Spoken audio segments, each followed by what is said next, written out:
Champions is about to begin. Kicking off the group stage, it's two teams that conquered all comers from their respective regions. First onto the stage, it's the top team from Korea's LCK and reigning Yeah, I world probably should champions, have gone Merc Treads. Damwon Kia. Oh, that might have thrown my lane. I'm gonna join this other room real quick. Damwon Gaming, looking sharp. Looking sharp. Let me just make sure everything's working. Alright. Facing off against Damwon, the number one team from North America's LCS, Cloud9.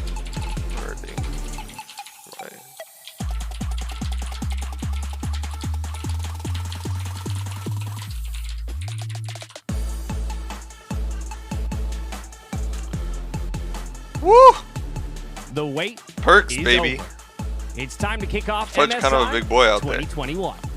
Kind of a tank. Fudge kind of a tank, man.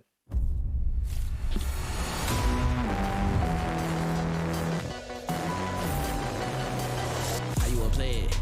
How you gonna play it when you ain't seen nothing this player?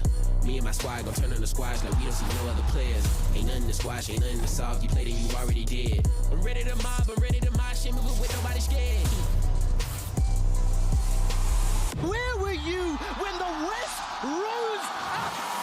It starts right here. SK Telecom continue to rule the world. Fuzi goes godlike. 就在已经超神了。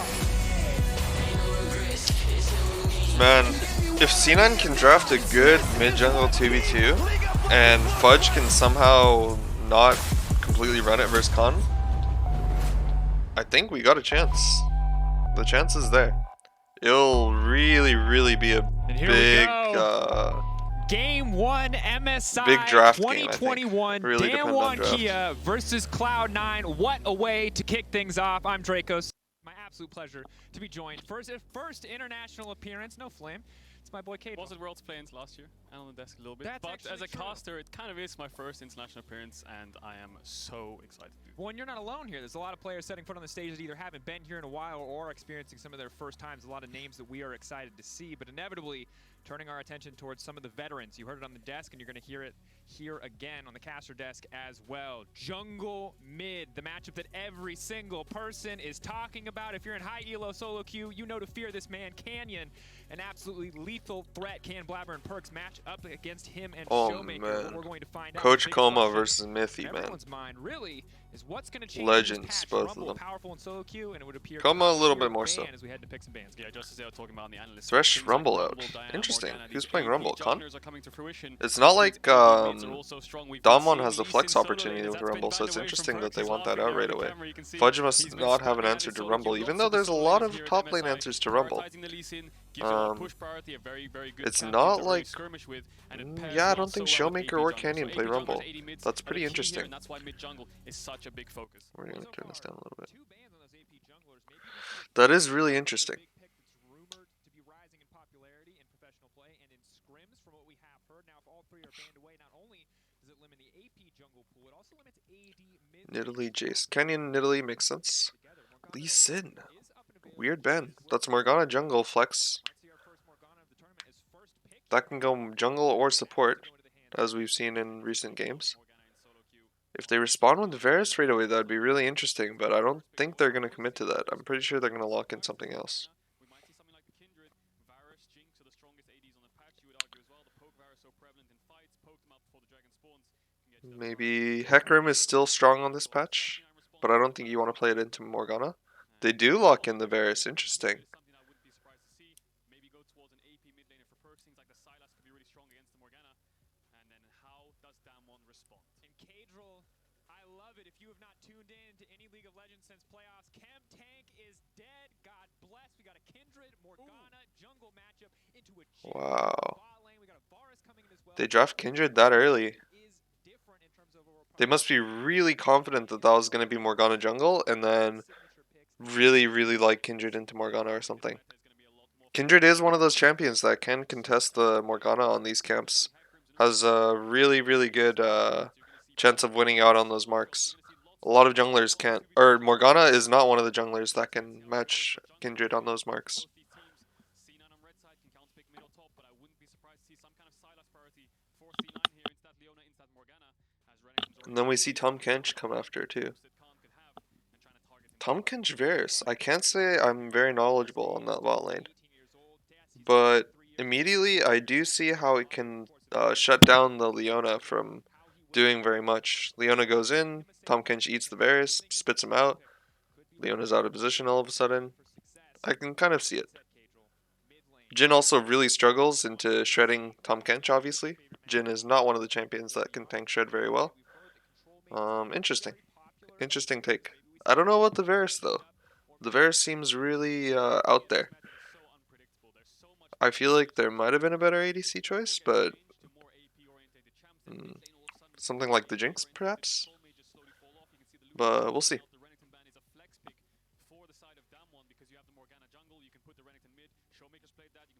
Orianna out. It's interesting that they want Orianna out here.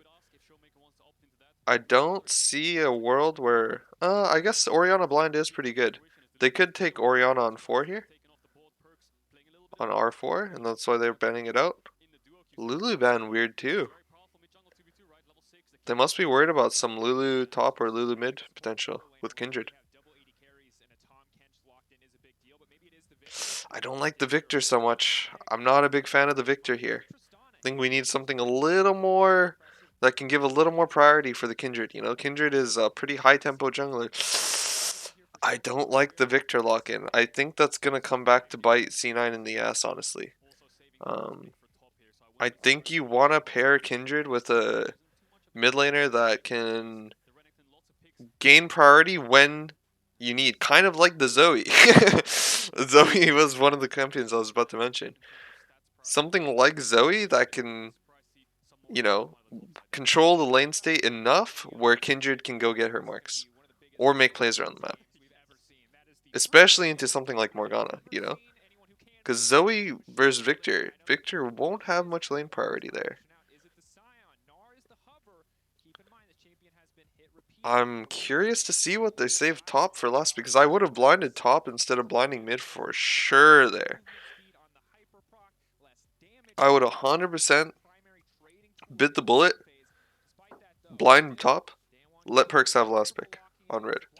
Not entirely sure why we are letting Fudge get last pick priority.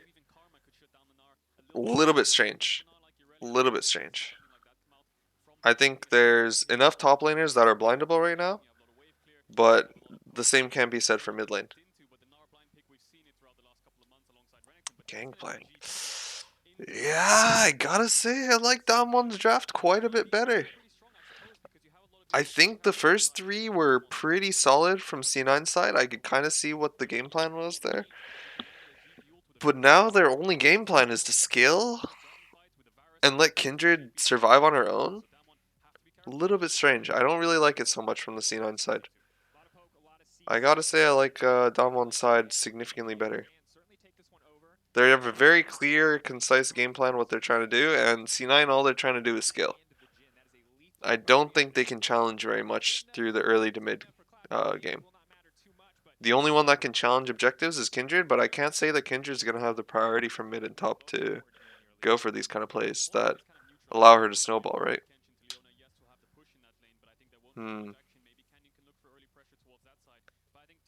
Very interesting. We'll have to see. I'm going to go join my friend's group call real quick. Go ahead. Damon mo katta. What happened? Damon definitely won this draft. No. Yeah, I think C9's in a lot of trouble. I don't think you can draft Kindred and then have 2 like losing lanes for mid and top, you know? Like Kindred's the type of champion that needs someone to like get priorities so that Kindred can go for these marks and stuff, but Yeah. like yeah. I don't think Kindred, like Victor versus Zoe, like Zoe's going to control that lane, and Gangplank versus Nar should be able to control that lane. So it's like, how is Kindred going to walk up and get marks, you know? Like, they had a really good opportunity from Kindred to get marks against Morgana, but yeah. Hero thinks so too. I think it's a bit doomed. It's a bit doomed.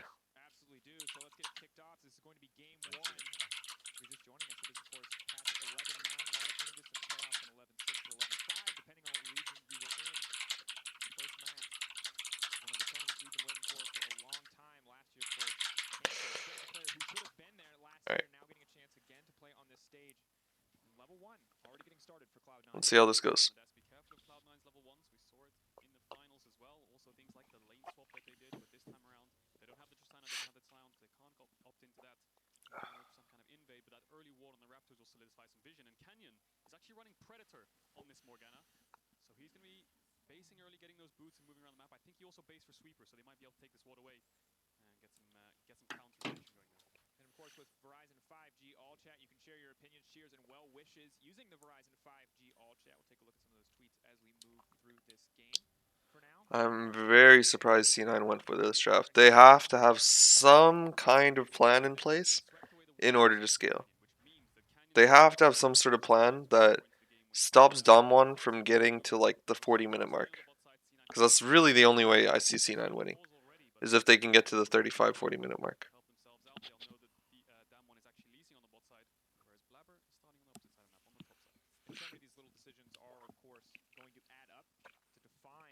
I'm also not a fan of the boot start on Jhin from Dom1 side. I don't think it's necessary in this matchup, but more power to the Jhin.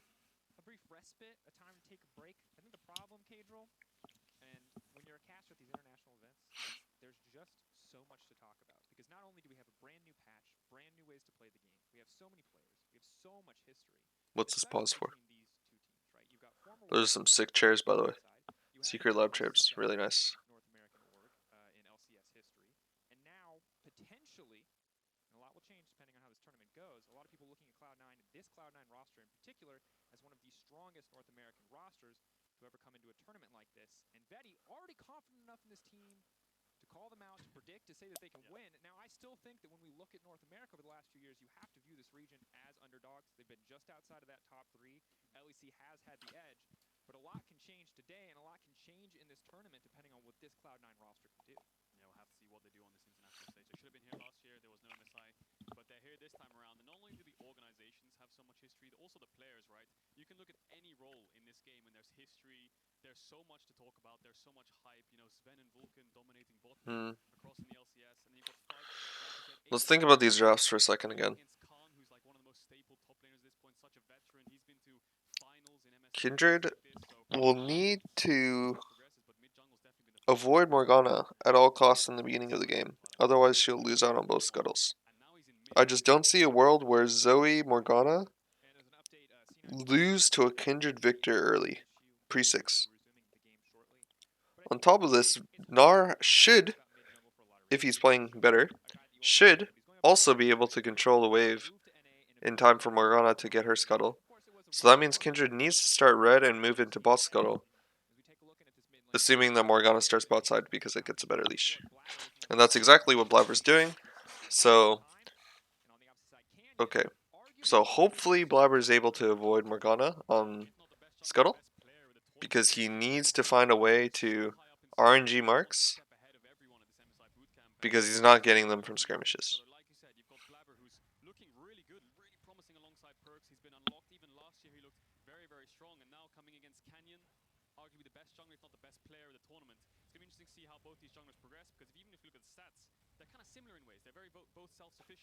Let's listen to the...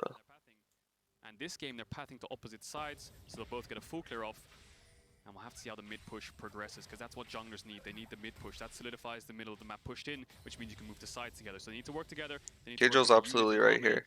It's really dependent on this mid priority for Kindred to get these early marks. Not only marks, but early just pressure at all. Fudge doing a good job of building the slow push. He's able to crash the cannon here. Really, really nice. I don't think Gnar should be allowing this to happen. Gangplank is able to get a cheater recall off. I'm going to mute this so I don't talk over these guys. But Gangplank, he did a little bit of a gamble there. A bit of a gamble. So he used all 3 corrupting pots in order to cheater recall. Now this means that he gets corrupting plus a Doran start, right? On the Gnar, he won't be able to do anything because he's clearing waves right now. So it's going to be a corrupting potion advantage for the Gangplank in this lane. And the CS remains kind of the same. He might miss 1 or 2 XP. But, oh. There's that Tom Kench counter to the bot lane. I could see, I did mention that in Champ Select how the Tom Kench would interact in that way with the Leona. I see for the laning potential. Definitely has a lot of value there. Fudge took a really bad trade there. He needs to understand that this wave is crashing into him, and there's not much he's going to do about it. Khan gets a recall off himself now, which definitely I see why Fudge wanted to walk up now, because he wanted to avoid that. But Khan is forced to use TP where Fudge isn't, right? So it's a trade-off there. Khan gets a little bit small item advantage, but Fudge gets to keep his TP. So we'll see how that plays out later.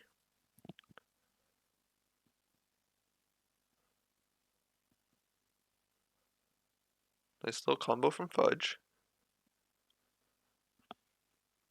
Showmaker is forced to use his spellbook TP here.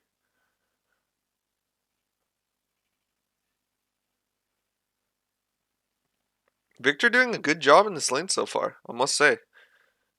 Keeping his TP, forcing Zoe to recall first, staying pretty much even, if not ahead after this wave. I'm not sure how many minions are actually mid right now. Okay, staying relatively even, only 3 CS down. Really good. Really good from Perks. Okay, C9's bot lane's in a bit of a spooky situation here. They know that Morgana's there, though. They have to respect it. And cleanse is blown. Alright, C9 misses about a wave worth of XP. But Blabber gains a tiny bit of tempo in the jungle because Morgana had to walk all the way down there. Morgana's camps are going to be a little bit awkwardly spawned now because you see here, Morgana already took this camp, right? But then she went bottom, and now she's taking Raptors. So it's a little bit awkward because now that when she clears Wolves into Gromp and comes back to this camp here on Krugs, a little bit awkward because the Raptors won't be up yet. There's going to be this big delay, so after she does this camp, she's probably going to look for another play on the map because she won't have much to do. The only thing I can see her doing is she gets the mid priority and bot priority and moves into Scuttle Crab. Maybe that's potentially something that they could look for. But other than that, Blabber gains a tiny bit of tempo. Gets a little bit of a faster reset off, as you can see here. He is already onto the map here. Morgana has just finished her clear and recalling now. So we'll see which is more beneficial, the one wave missed from bot lane or the small little tempo advantage that Blabber gets here.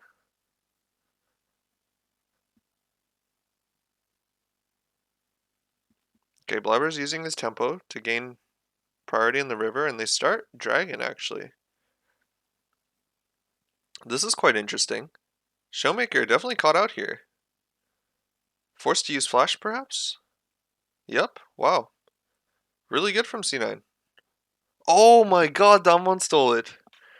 Damwon stole Dragon. That's not what C9 wanted. Ah, now they're really desperate for the scuttle. Oh, Morgana steals that too! Morgana steals that too with W. Oh, but C9 traded back with a kill. I guess it's kind of worth. Is it? I don't know. It's a little bit weird. It's a little bit weird. I wonder if C9 should have let that shove in. I don't know if the shoving there is the right call. I think they could have potentially let it push in, unless they're desperate for a recall here. But I don't think oh, he is desperate for a recall. Okay. No, he's not. He's staying. Yeah, I was going to say, I think it would have been maybe better. I think they got a bit too excited with the kill and they shoved in right away. But because Leona was dead and wasn't in lane, I think it might have been better if they just let it push in and then use the long lane to perhaps freeze on the Jhin or make another play. Blabber caught out.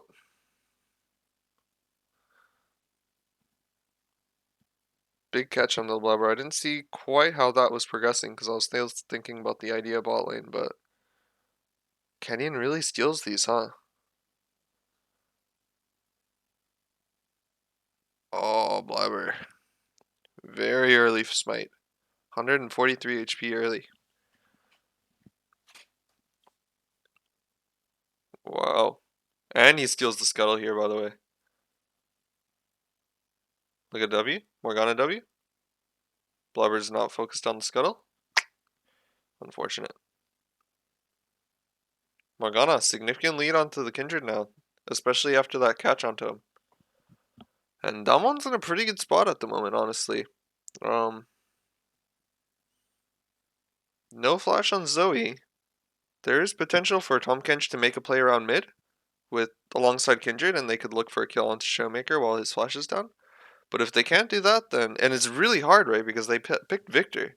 Victor's not the champion that you're trying to make early plays around. Victor's kind of just trying to sit and scale and survive the lane, rather than being the one with the initiative to do something. So I don't like the Victor pick so much. Victor pick kind of weird. Can't say I love it. I do see what C9's trying to do. All they're trying to do is play the objective game, avoid fighting, and scale up. However, I don't think Kindred was the call if that's what you're trying to do. I think there has to be better jungle options than Kindred. Kindred with no lane priority in top or mid, I don't like it. Trying to think of some better junglers right now.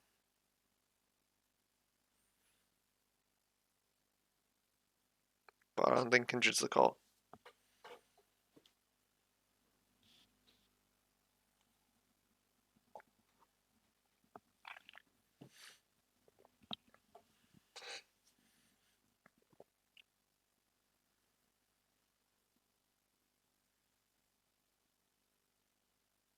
See what the announcers are saying, or the shoutcasters. Or falls apart easily. They're a team that did not turn away when they started losing games to Liquid in the final. They stayed, they kept their eyes on the prize. But the question is, can that same level of focus come through? Because the international experience is not there for Cloud9. You can see already 35 across most of this ride-up. Khan, a very veteran player. Oh, that was an early eat.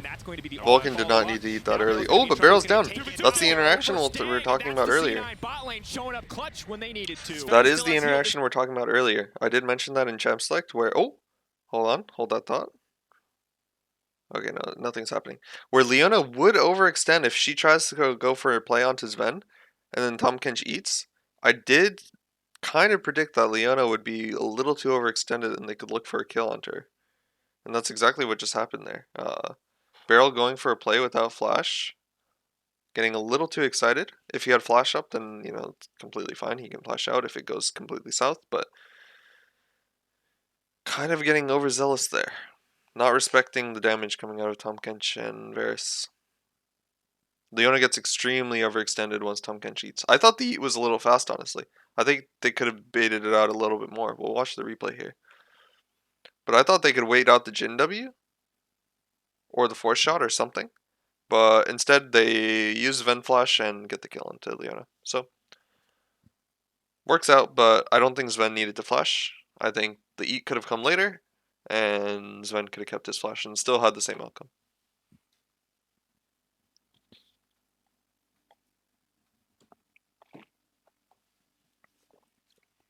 Barrel using his flash already.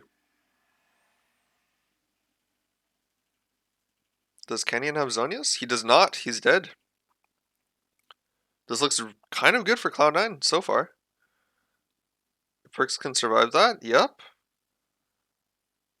Very good for Cloud9. Very, very good. Conbrain's TP comes down. Gangplank's just big chillin' in the top lane, keeping his TP. Dragon's up. Cloud9 can kind of do a soft reset here. Come back onto the map. Khan has to go back top lane. They can look for another dragon play with Fudge's TP advantage. Very, very good for Cloud9.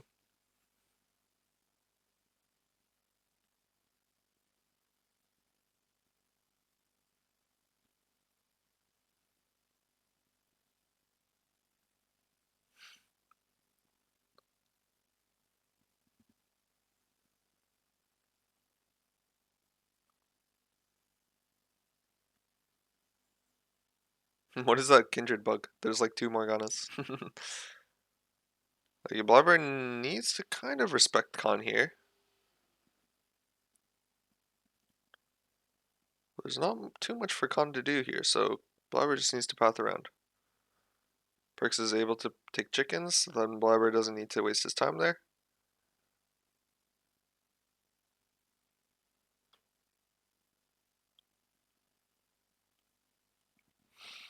Pretty good tempo swing from Cloud9, man. I like it.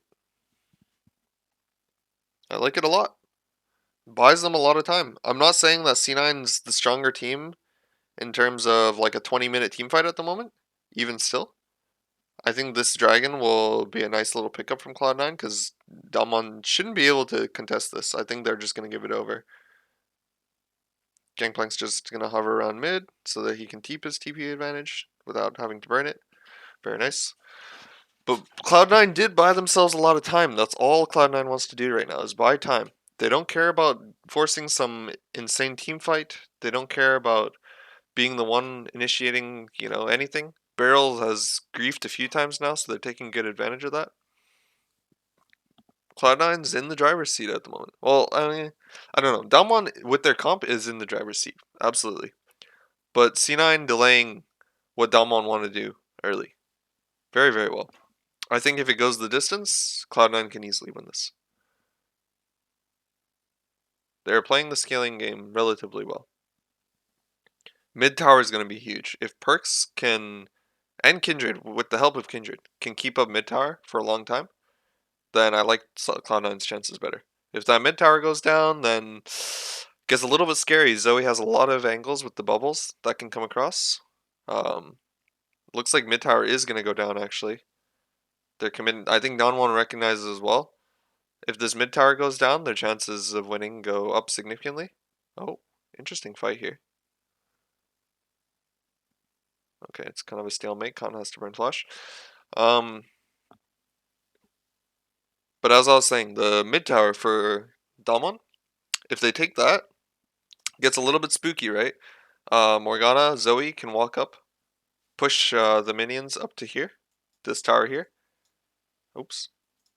They can push it up to here, move back, do some fancy schmancy plays with the Zoe bubble into Morgana Q, vice versa. Can get a little bit scary for Cloud9. However, Cloud9 do have the tools to defend Siege for the rest of these inner turrets. That's for sure. The longer the game goes, the better Victor and Varus' clear is going to be. Gangplank's clear as well. He'll be able to just full clear with one barrel. Varus can clear with Q. Victor can Q with E. Clear with E, sorry.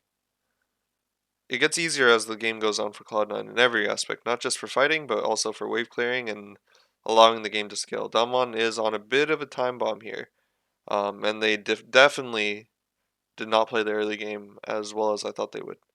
Cloud9 delaying what Damwon want to achieve quite well here.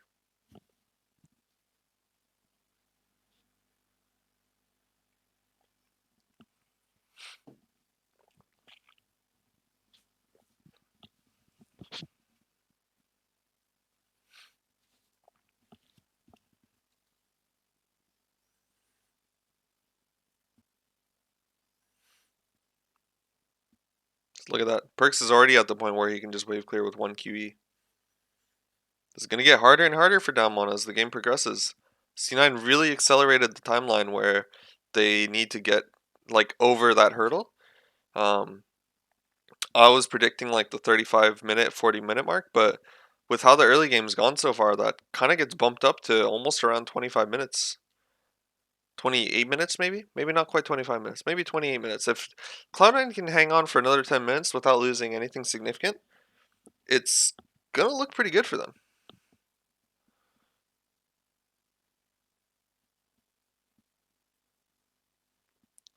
In looking at the draft at the very beginning of the game, I thought Damwon would, because they have the better early tools, I thought they would just be able to punish Cloud9 for it. I didn't think Cloud9 was capable of actually keeping up with Dalmon's early game and bringing it this late, this late. Something I wasn't expecting at all, I must say. I really thought Dalmon would play a much cleaner early game. Beryl made like too many mistakes, honestly. That put his team in a really tough position now. And I gotta say, like, Cloud9's looking pretty good. On track to win this game at the moment. Really depends though. Dalmon have a lot of pick potential with the Zoe Bubble, Morgana Q, Leona Ult, Jin W, Gnar Engage. Very, very big pick potential. So Cloud9 needs to play a very, very, what's a good way to put it? Precise defensive game here. No mistakes. No getting caught out. such as this is looking a little bit scary from Blabber. Perks potentially could get dove. You have to think about these things. The only tool to get there is Tom Kenshin time, along with like maybe the help of a Gangplank ult or something, you know? Zoe opting out on the Everfrost too, that's a little strange. Going even more for that pick potential. I guess Showmaker understands that they've gotten to the point of the game now where they're not going to win purely off power and early team fighting. They're going to be getting most of their wins, win condition off looking for those early picks. So maybe that's why he helps out for Everfrost. Everfrost is one of those items where you can build Lost Chapter and then decide later on whether you want to go Ludens or the Everfrost. So I could kind of see that thought process, and maybe that's what he's going for. Big team fight here. This will... I don't even know if I like C9 going for this dragon, honestly. They secure it, but I think they want to try to get out here. I don't think this is the fight C9 wants to take. I think they want to wait at least another 7 minutes or so. Can't say that was entirely worth from Cloud9. I don't think they care too much about Ocean Dragon there. Getting a little bit too excited. A little bit too excited. I don't like that play from Cloud9. Even though they get Dragon, they lose a lot of tempo and potentially their inner mid turret here.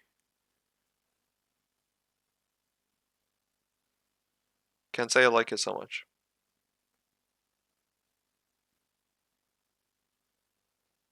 Cloud9 need to be a little bit more patient than that. It's just one dragon. They're not going for... Their win condition isn't to get soul or anything like that. It's, oh. Okay, they get flash from Ghost. They take that, I guess. I don't... a bit weird. I think Cloud9 getting a little bit too excited. They need to calm down a bit.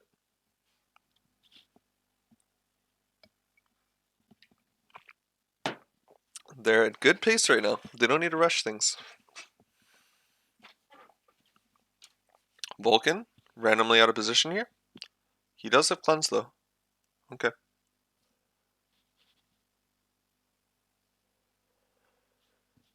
Cloud9 needs to take a big deep breath here.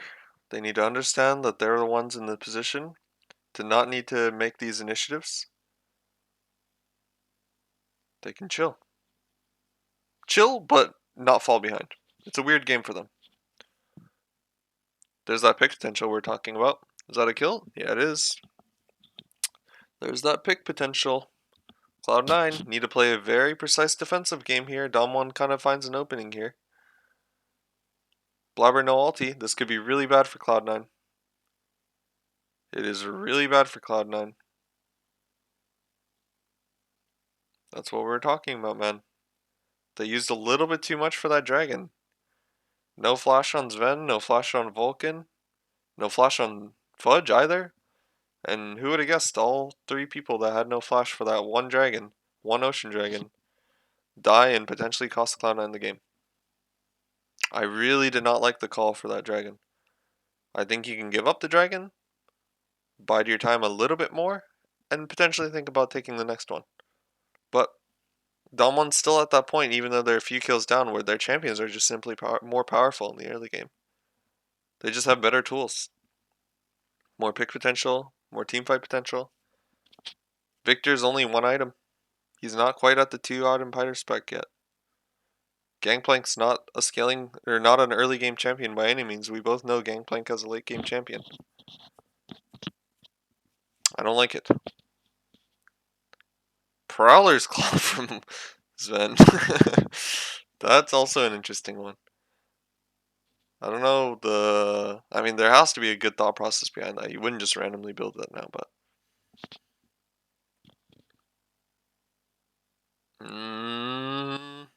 Cloud9. You're getting too excited. You're defending too much, buddy.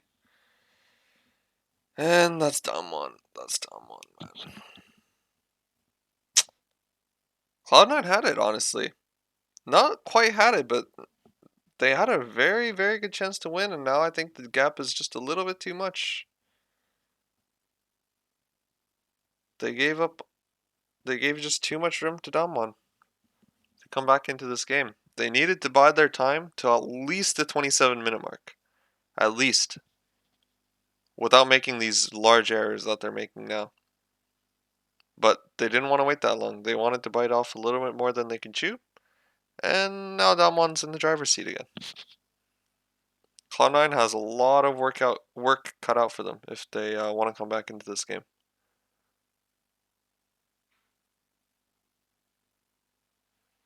It's going to be very hard. Very, very, very hard for C9.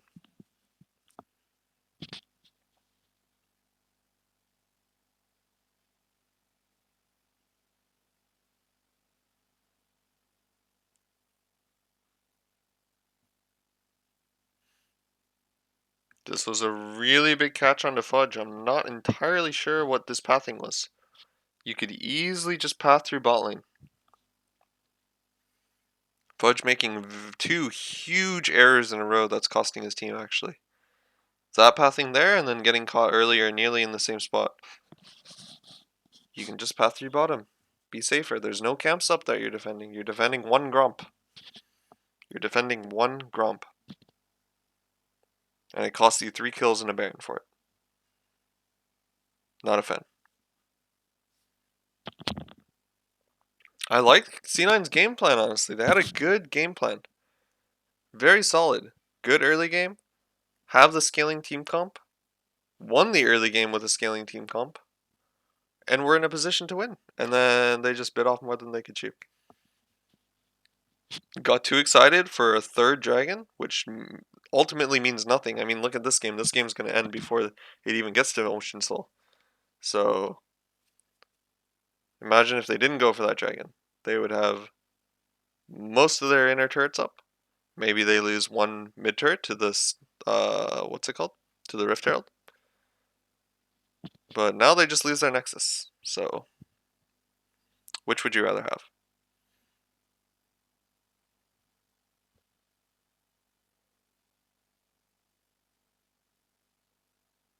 Delmon taking good advantage of C9's errors and stupidity here. I like it. Delmon not afraid to pull the trigger knowing that their team comp is superior in the mid to early game. Even though they're down a few kills. Shows what a veteran team like Delmon is potential. Or is capable of, rather.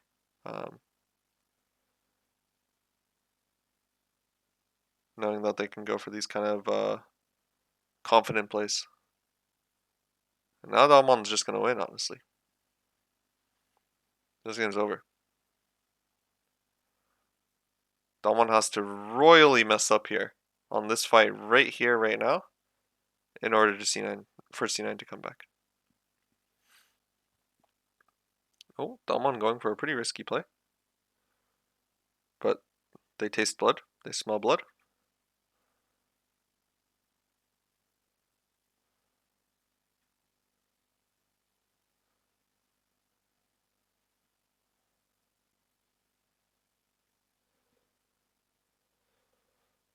And I'm afraid that's game over. GG, well played. Dalmon Gaming in 27 minutes. They won in the time frame that I was predicting.